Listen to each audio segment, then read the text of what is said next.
Angular nous permet d'afficher nos données dans notre navigateur, quelquefois après quelques transformations. Mais très souvent, ces données ne se trouvent pas localement dans notre application, mais sur un serveur externe ou alors un autre ordinateur. Pour avoir accès à ces données, il nous faut envoyer une requête HTTP. À partir de la requête HTTP, notre serveur va interroger un service web ou alors web service, très communément appelé backend. Le web service, à son tour, va interroger une base de données à partir du langage SQL le plus souvent. Ces données vont être retournées à notre service web qui, lui, à son tour, peut effectuer des transformations, par exemple pour retourner les données sous forme d'un objet JSON. Les données retournées par notre service web vont être renvoyées à notre application sous forme de réponse HTTP. Mais toute cette interrogation, envoi et réception de requêtes peuvent être gérées également par Angular, en utilisant le paquet HTTP, différent du Angular Core que nous avons vu jusqu'à présent. Le paquet HTTP d'Angular donne des méthodes et des fonctions qui permettent d'envoyer des données à un service web ou alors d'appeler des données d'un tel service. Il permet également de recommencer une requête si celle-ci a échoué ou alors d'intercepter les requêtes non autorisées par notre application. Ce paquet HTTP, tout comme les formulaires et le routeur en Angular que nous allons découvrir dans les tutoriels plus tard, ont ceci de particulier qui sont conçus différemment de ce que nous avons vu jusqu'à présent. Ces trois paquets ont quelque chose en commun. Ils sont tous basés sur la bibliothèque JavaScript AXJS, qui permet d'implémenter la programmation réactive avec les observables ou encore observables dans des applications JavaScript. Passons à la loupe les concepts de base de cette bibliothèque et pourquoi est-ce qu'ils sont utilisés avec Angular. Les observables constituent l'élément principal des extensions réactives et de leur implémentation avec AXJS. Ils permettent de manager les éléments qui arrivent de façon asynchrone sur le temps. Ils vont traiter ces événements-là en tant qu'array ou en tant que collection qui arriveront progressivement en fonction du temps sur une durée donnée. Dans ce schéma que nous voyons, on a les éléments 1, 2, 3, 4 et 5 qui arrivent tous à un moment différent. Le 1 arrivera, ensuite passera un certain temps, viendront le 2 et le 3 et encore une période de temps, ensuite viendra le 4 et viendra le 5. Dans une application Angular, deux composants, par exemple Jean et Hélène, peuvent vouloir recevoir les données de cette séquence d'événements qui arrivent de façon asynchrone. Pour cela, il faut s'enregistrer pour recevoir la notification pendant qu'un élément va être émis par la séquence d'observables. Il faut utiliser à cet effet la méthode subscribe qui vient avec les observables. Ainsi, l'élément 1 arrivera dans chaque composant, Jean et Hélène, dès qu'il sera émis par la séquence observable. Ensuite viendra l'élément 2, ensuite viendra l'élément 3. Et dans la notification, à chaque fois, peuvent se servir les composants Jean et Hélène pour recevoir les données émises par la notification. Mais Jean, par exemple, peut décider avec le temps de ne plus pouvoir recevoir les données émises par la séquence. Pour cela, il va détacher sa souscription et annuler la notification. Pour cela, il utilise la méthode onSubscribe qui est apportée par les observables.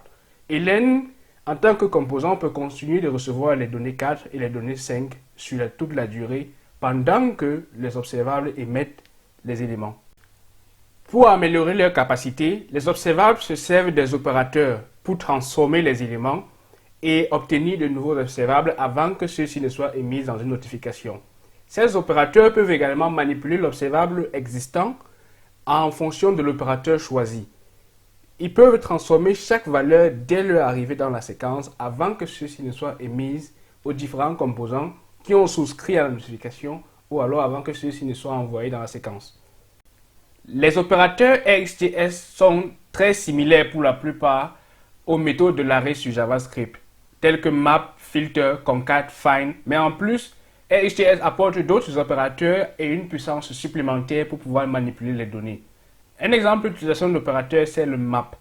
Pour une séquence d'observables données, 1, 2, 3, chaque élément, 1, par exemple, doit passer à travers le map et chaque valeur doit être multipliée par 10 pour retourner 10 ensuite.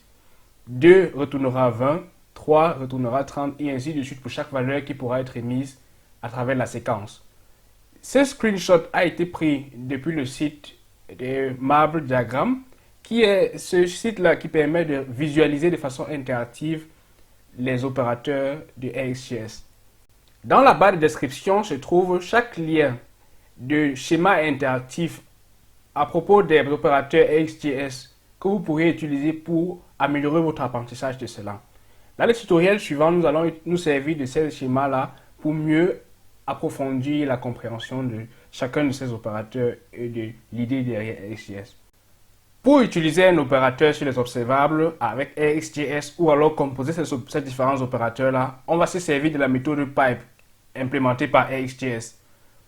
Dans cet exemple qu'on va aborder maintenant, on se rend compte que XGS dispose de deux paquets principaux à partir desquels on peut importer différentes méthodes. D'abord, le paquet XGS permet d'importer les observables et toutes les méthodes permettent de créer des observables. Ensuite, le paquet XGS Operators permet d'importer chaque opérateur que nous voulons utiliser dans la composition ou alors dans la manipulation des données venant des observables. A noter que chaque opérateur crée un nouvel observable après avoir été utilisé. Dans cet exemple, nous créons une source d'observables en employant le générique number pour dire que les éléments qui viendront dans la séquence seront de type number. Avec range, on peut créer une source d'observables composée de numéros commençant par 0 jusqu'à 10. On note source avec le dollar à la fin, juste par convention afin de distinguer de toutes nos autres variables quelles sont les variables qui émettent des observables.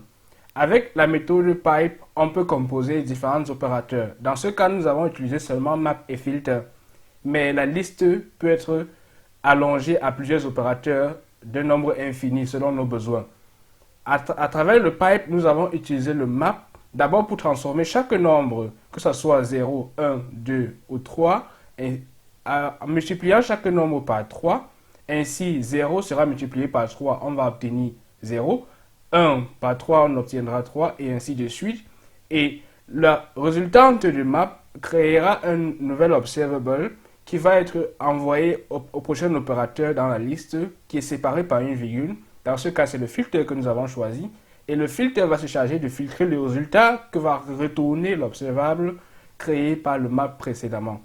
Lorsque l'opération de filtre va être effectuée, en filtrant chaque élément dont le résultat de la division par 2 donne 0, avec subscribe, on peut afficher chaque élément qui sortira de cette opération dans la console.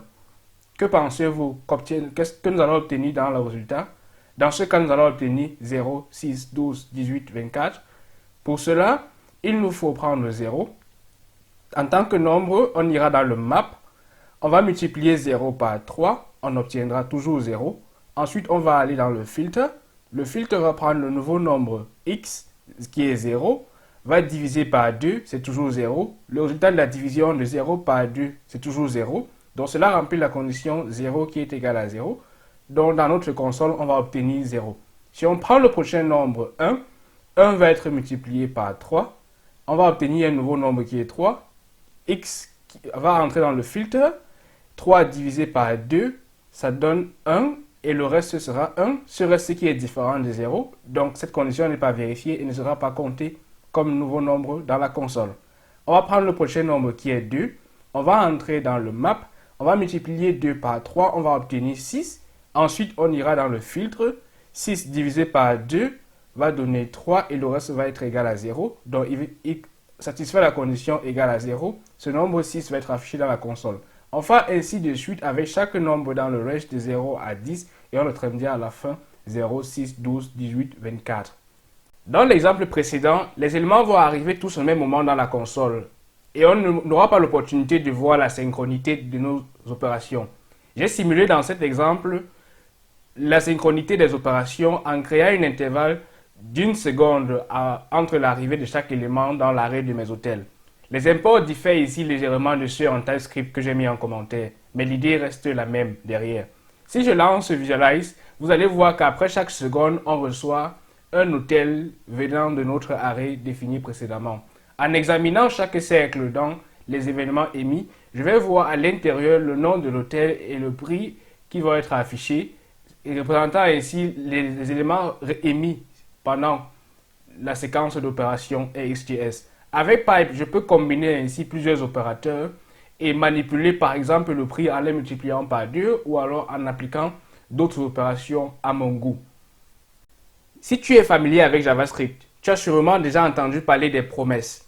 qu'ils peuvent être utilisés avec then ou catch pour obtenir les résultats ou alors pour recevoir l'erreur concernée. Mais il y a une différence entre les promises ou promesses et les observables ou les observables. C'est que dans les promises, on reçoit une seule valeur en retour. Dans les observables, on peut recevoir plusieurs valeurs avec le temps. Les promises ne sont ni modifiables ni annulables sur la durée, pendant que les observables sont modifiables et annulables. Comme on l'a vu précédemment, il y a des opérateurs connus sur l'array qui sont utilisés aussi dans les observables. Et il y a des opérateurs supplémentaires qui peuvent nous aider à effectuer l'opération et à ainsi augmenter plus de puissance dans notre application. À présent, utilisons l'HTTP d'Angular pour appeler notre liste d'hôtels.